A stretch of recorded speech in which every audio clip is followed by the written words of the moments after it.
if you think of the internet as something we look at, so, we all have access to it, we all experience it.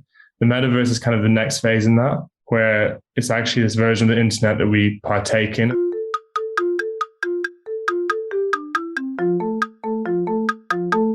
Before we start the show, I'd like to talk to you about Brandwatch, which is a digital consumer intelligence company.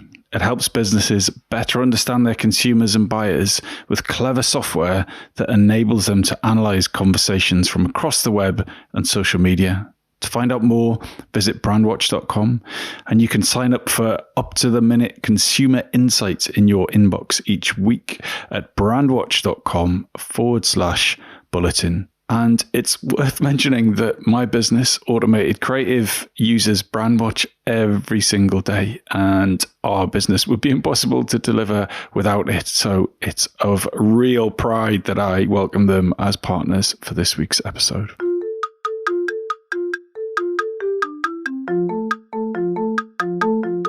Hello and welcome to the Shiny New Object podcast. My name is Tom Ollerton. I'm the founder of Automated Creative, and this is a weekly podcast about the future of marketing. And every week or so, I have the pleasure and the privilege of interviewing one of our industry's leaders. And this week is no different.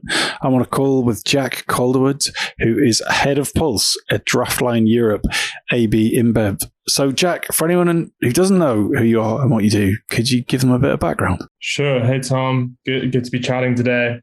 I currently work at draftLine, which is AB InBev's in-house agency. I've been here for a few years, and I look after a team called the Pulse team, which is essentially a team that focuses on social and digital and spotting unplanned opportunities for our brands in Europe. And some of those brands are the likes of Corona, Budweiser, Stella Artois, Jupiler. So some of what I would consider the most exciting beer brands we have in Europe at the moment. And my previous experience, I started off actually as a strategy consultant at Accenture, working in kind of the digital space, looking at how it is transforming industries.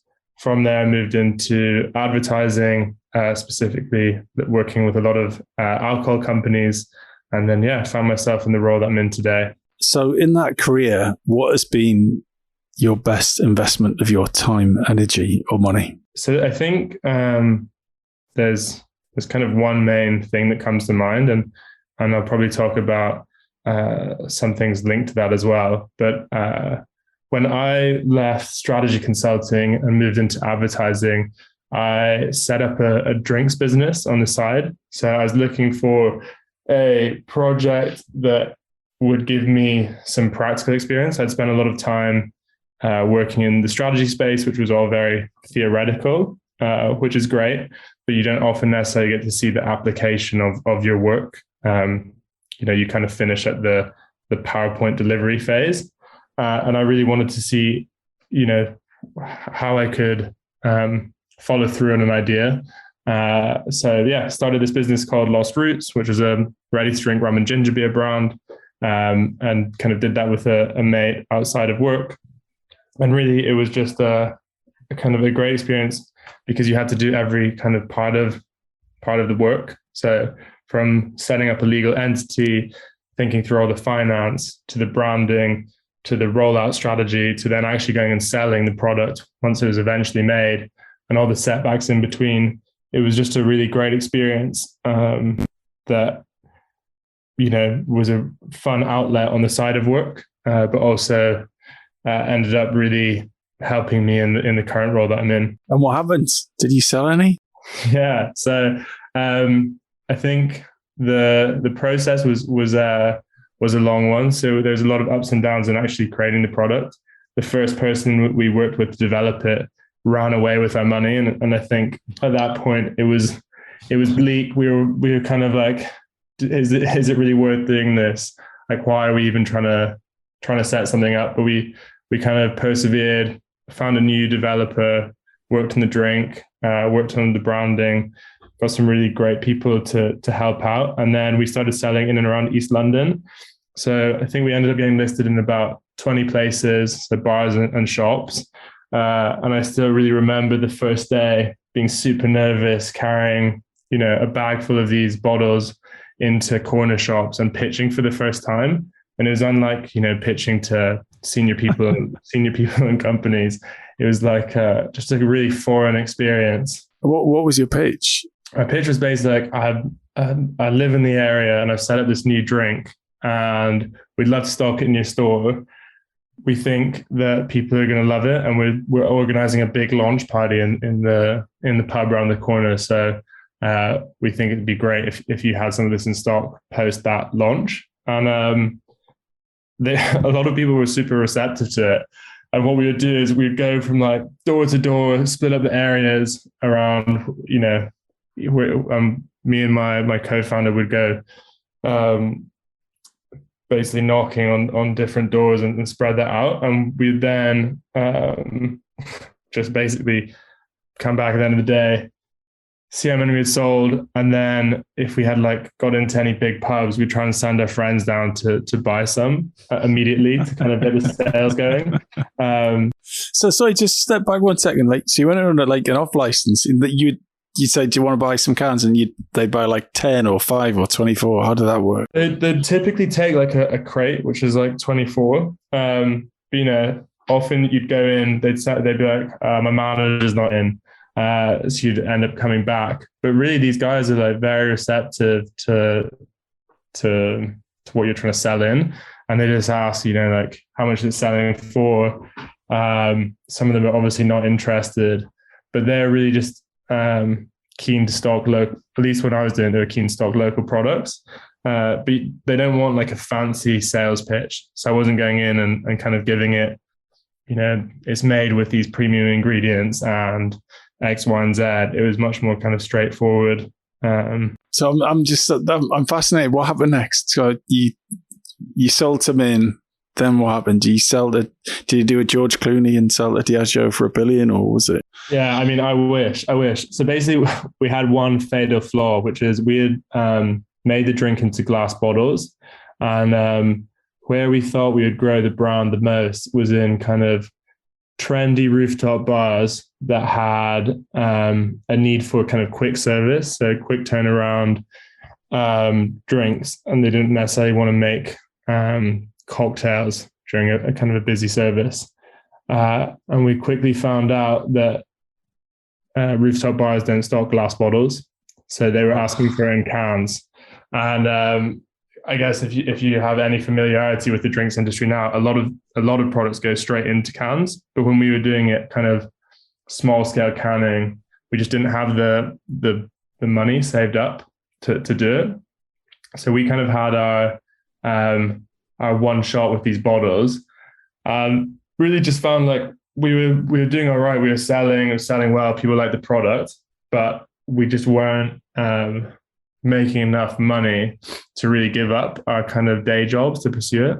So it kind of got to a point where we were stocked, we were selling things, but is it enough to quit our jobs? And we both felt at the time this has been a great experience. This is really exciting, but taking that risk to kind of go all in, we just didn't feel that we were ready at that point. And I think now, kind of looking back with kind of having more experience in the industry and working more in the space, it was probably the right decision, even though the RTD category has massively grown in the past few years. I think we probably weren't ready in kind of our kind of life cycle of our careers to do something like that, just because we didn't have enough, I guess, relevant experience. And I think now, having helped launch brands in my current role, is a bit more of an understanding of market fit, market size, and actually the kind of big learning for me is, if you want to launch a product, it's great to do it with your own funds, but it's even better to do it with an investor that has that experience and can you can both bring things to the table. So never say never, right? We might see Lost Roots come back. Yeah, definitely. I think there's a load of learnings in that experience, and I think it was a really fun one to do, and that's kind of what kept us going. It was never like a chore doing it. I mean, there's definitely setbacks, but it was really just like a fun side project. And I did learn a lot about things like branding, things like margins, selling, pitching. You kind of lose all of the fear of, talking to people about an idea or your product. And I think that's a great skill you can kind of bring in later on into your roles. So what would you say was your top marketing tip that you learned in that period that you've brought forward into this role? I think speak to more people, speak to as many people as possible. So, I think we thought we had spoken to people, and by people, I mean like industry experts, and experts can range. Like an expert in this context could just be a bartender or someone that's worked in a really busy pub. It doesn't need to be so formal and business-like. So I'd come from this quite traditional background of doing strategy consulting. So I felt like I had a lot of the information. I'd spoken to a lot of business people about the idea, but really who I should have been speaking to is like pub managers and people in that space to understand more. And that would have probably unlocked a lot of insight before going all in. So yeah, I think that would be my top marketing tip. If you're trying to launch a new product, speak to a lot of the people in the industry. When I say industry, people actually working in it. I thought I'd spoken to people in the space, but when you start pitching your idea every day to like 10 plus people, you realize you actually can get a lot of useful information through that process. So yeah, that'd be my tip.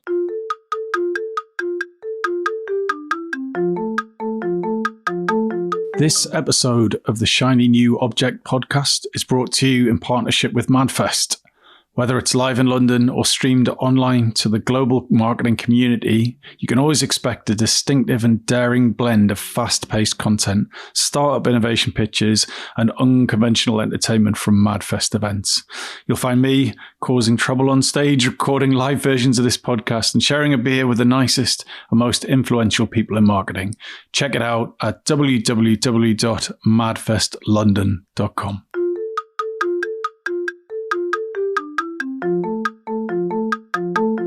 So I don't know how we're going to do this, but we're going to move on to your shiny new object, which is the metaverse, which seems like a bit of a stretch from what we've just talked about, but I will endeavor to make some link, but which maybe there isn't. But so the metaverse is your shiny new object. What is that in your eyes? How would you describe that to this audience? Sure. So yeah, I mean, I guess there's not necessarily a natural link apart from, I guess in my experience or my career, I've kind of been drawn to launching new things and working in new spaces. So when I was in consulting, it was artificial intelligence. When I was in advertising, it was, learning about branding and trying to launch my own brand. And then in this past kind of couple of years in this new role, it's been launching digital innovations and new creative ideas. And that's what kind of brought me on to the metaverse. And what the metaverse means to me, and this is probably going to be a very simplified definition because it's quite a complicated thing, is if you think of the internet as something we look at, so we all have access to it, we all experience it. The metaverse is kind of the next phase in that, where it's actually this version of the internet that we partake in and then we're able to get inside. Doesn't mean we're always going to be inside of it, but you see people, the rise of VR and AR and people actually being able to engage with the internet in different ways. So yeah, that's what it kind of means to me. It's kind of this next version of the web. People talk about it and we'll call it like Web3. And for me, what's interesting is it's like a new way of engaging with the internet. And yeah, I think from a more technical perspective, the metaverse is a network of decentralized, interconnected, and interoperable places, and they can exist within a digital and physical realm. And I think a lot of people think of the metaverse as the Matrix, or if you've seen the movie or read the book Ready Player One, this kind of virtual utopia that you can plug into. I think we're a long way off from that, but it's, you know, it's the basis, let's say, the technical layer that kind of underpins that dream. So yeah, that's what the metaverse is to me. It's a pretty complicated topic that I'm definitely not an expert on yet, but have had some experience working in for the past few months. So I'm keen to know more about that experience. What's the opportunity for brands other than ticking that innovation box? How can a brand take advantage and do something meaningful as opposed to tokenistic at this point? Sure. I think it's an interesting question.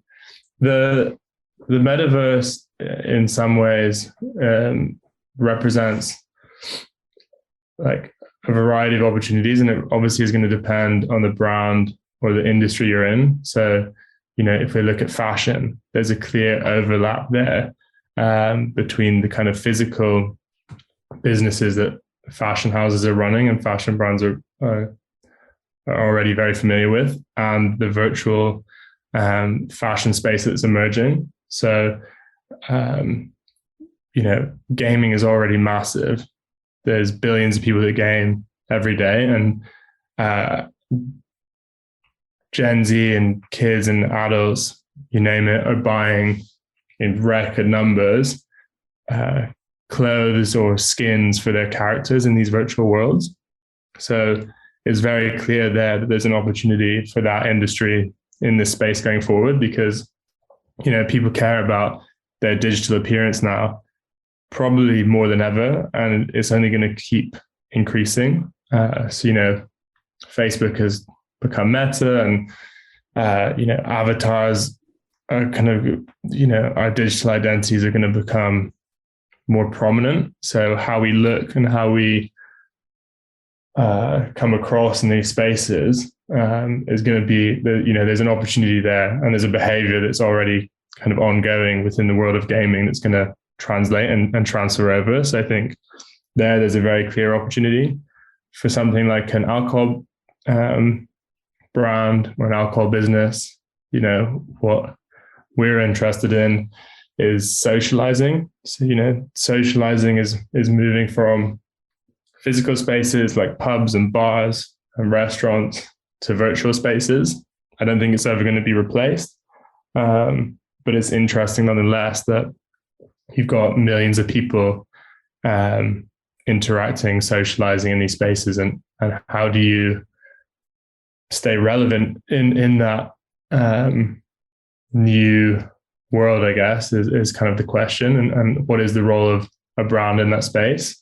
And that's what we've been kind of trying to figure out as a business, and I think it's you know, an interesting question as well to look into. So maybe it's a definition thing for me, but where I get quite confused is I was having a chat with a guy called Arthur O'Neill, who works on the futures team at Mindshare. Probably got his name wrong, but I was saying, well, look, how do you define the metaverse? You know, where does it start and it stop? And he said, oh, you know, you should, like, here's an Oculus. Why don't you go play something in Rec Room? Which I did. I played paintball or something. I was really impressed by how great it was. I hadn't sort of been in VR for like probably 4 years, and it was like, all right, this works. This is really smooth.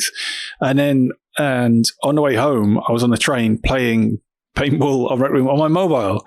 So was I in the metaverse then while I was on the train, or only when it became immersed? And I think that's what aggravates me, is that at which point does it stop being the internet and just become the metaverse? Or am I looking at it the wrong way? No, I think it's a good point. And I think the metaverse is becoming a bit of a catch-all term. So, you know, you hear people talk about metaverse or meta or Web3, and you can hear them link things like cryptocurrency, NFTs, gaming, all to that one topic. And I think, you know, Facebook's even tried to rename themselves Meta and kind of claim it. But I guess for something to really be truly in the metaverse, it should be underpinned by kind of blockchain and that technology, which allows you to have interoperable digital assets. So what I mean by that is, if I buy some digital shoes the dream or the vision for Web3 in the metaverse is that one day I can wear those shoes in different games. So if I'm paintballing in your game, I might then go into a horse riding game and I'm still wearing those same shoes. So I think what we'll see is we'll have some spaces that are open and interoperable. So you'll be able to go from game to game and keep your digital assets, and you'll have more closed loop games or spaces or places to interact.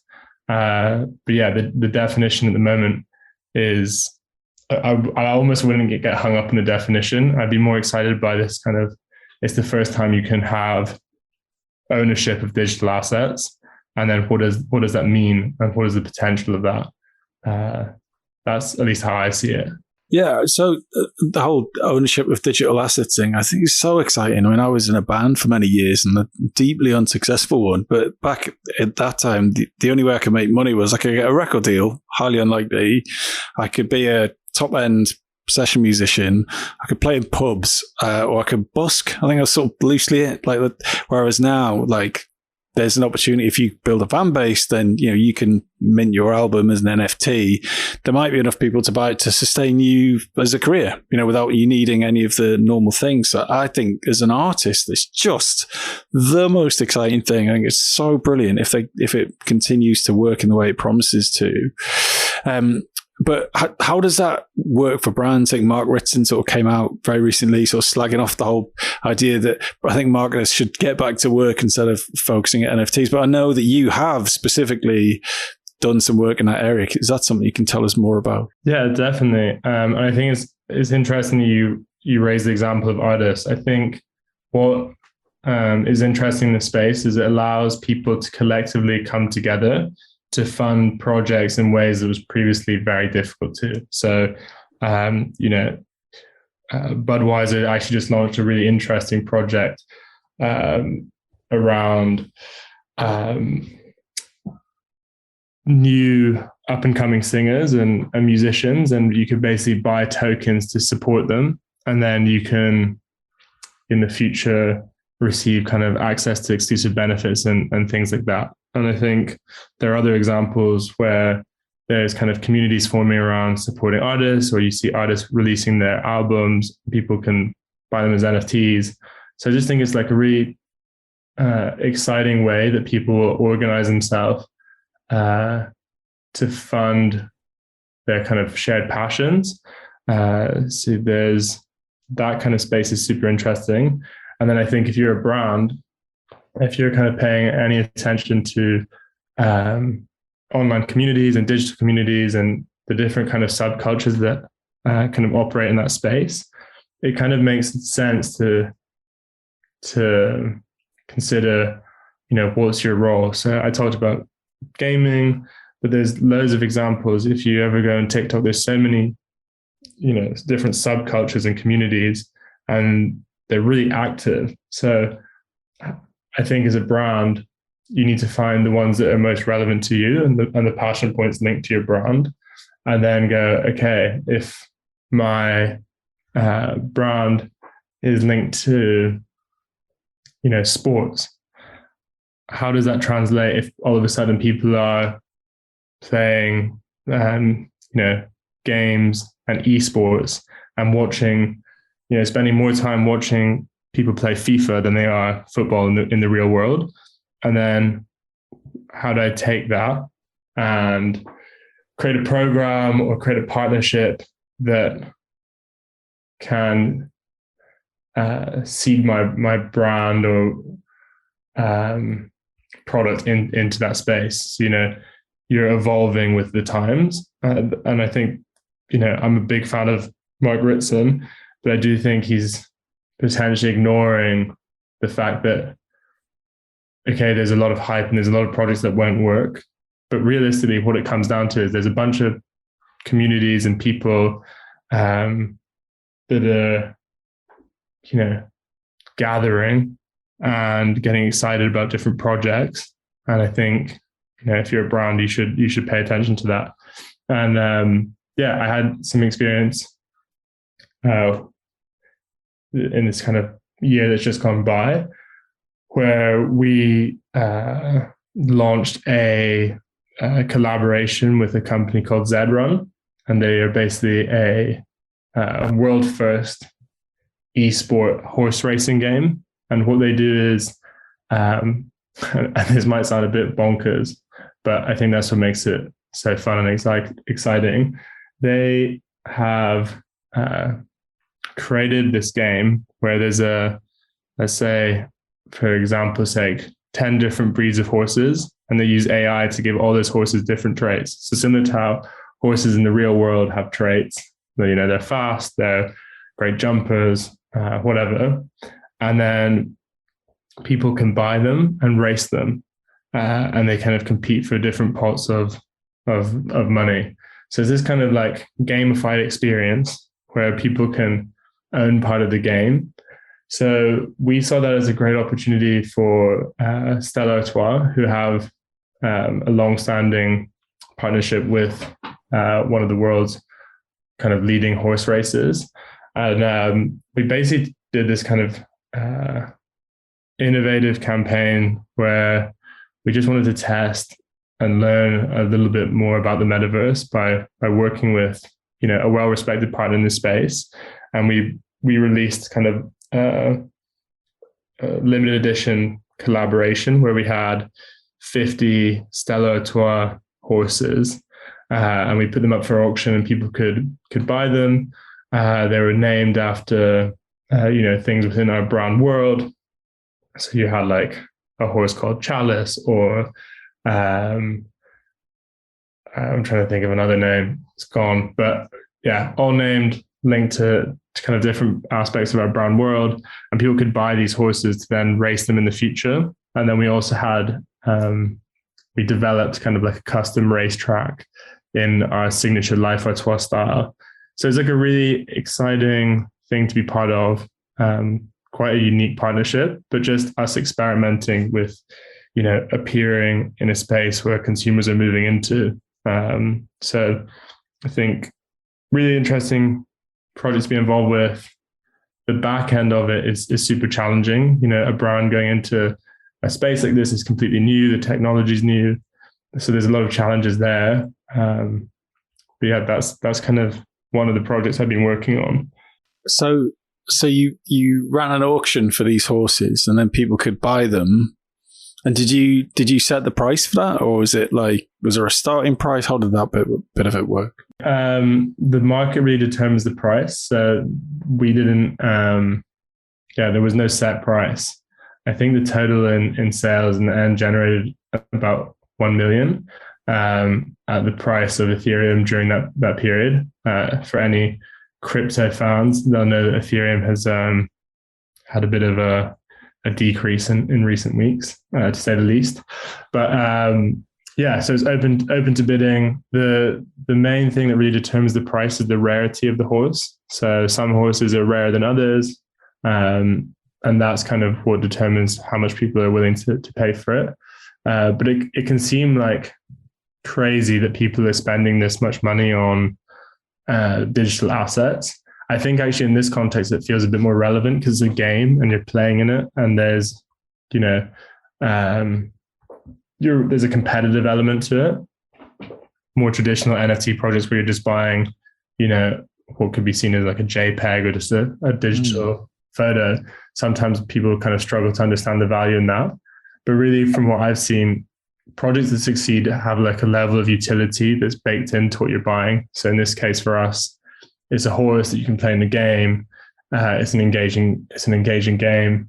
If you've seen like Bored Ape Yacht Club, they are these series of 10,000 uniquely generated apes, and people buy them, I think now because there's a huge hype around it and there's lots of celebrities that bought it. But actually at the core, there's actually a very engaged community, and they're trying to build something there for people to take part in. And those are the projects that typically I've seen do best. And so will you guys repeat this? I mean, you made £1 million, or I don't know if you cashed in that Ethereum at the time or not, but is that that seems to be a pretty good return on investment for a marketing campaign, in my experience. Is it like, oh, right, cool, we'll do this for all the other beers across the portfolio? Or was it just like, well, that just went quite well, let's not do that again? No, I mean, I can't really go into the details of what we're doing, but I think, if you followed Budweiser, we've launched, 2 metaverse projects in the past kind of 6 months. And there again, it's all about, we want to create a community around these digital assets. It's in a way, I guess, an evolution of Facebook groups and things like that. So yeah, there's definitely going to be more projects to come. I can't necessarily talk about all of them, but I don't think we're not looking at it as a one-off quick cash grab. It's about finding the right partners for us that can help us, create long-term programs that, help us build our brand.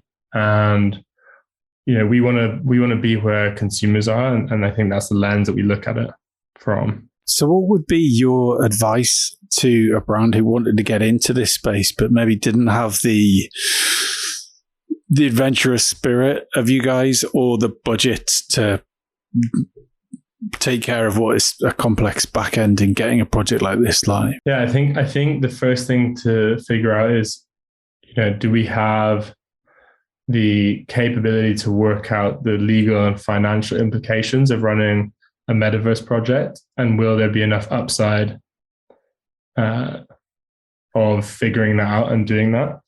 And then I think if the answer is yes, then it's about doing something authentic in the space and not just trying to sell, quick turnaround digital assets. Is actually, okay, what can I build with either a community of creators or, other interesting partners, whether it's artists, filmmakers. There's just so much opportunity in the space to work with interesting people. So yeah, what can I build that will bring real world value or utility to a group of people? Because that's really what it's all about. It's not really about just making money, and the projects that are just focused on that, I don't think will succeed. So you really have to be trying to build something that creates value for a community. And I think if you have that as your lens from the beginning, you then are in quite a good position to succeed. And yeah, I think there's quite a lot of examples out there of people doing just that at the moment. How would you like people to get in touch with you if you are open to people reaching out? You can just get in touch with me on LinkedIn. And what makes a good LinkedIn message to you? Hello. All right. Well, look forward to lots of people just saying hello. Jack, thanks so much for your time. Cool. Thanks a lot.